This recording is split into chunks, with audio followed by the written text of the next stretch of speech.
Hi, I'm Nathan. I work here at PSC in the print shop and I'm a photographer.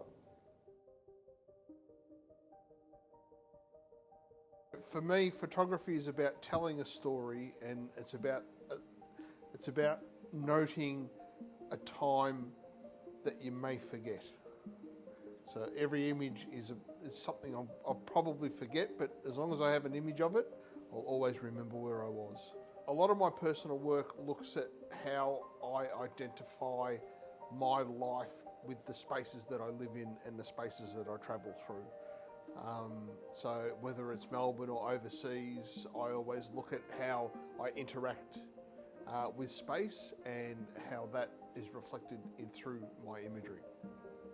Every student that comes to PSC inspires me every day, like looking at their work, listening to their ideas and helping them through their backlog of problems and sort of looking at, how are they going to refine their idea. That helps me refine my idea every time. I became a photographer because I can't paint, I can't draw, so I wanted to find a way where I could express myself artistically that I knew I was kind of good at.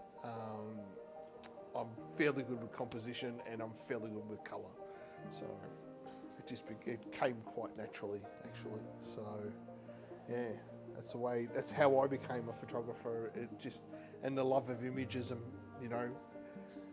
knowing that how many old paintings are now reflected as images, or how both have walked in the same steps, kind of keeps me inspired to do stuff.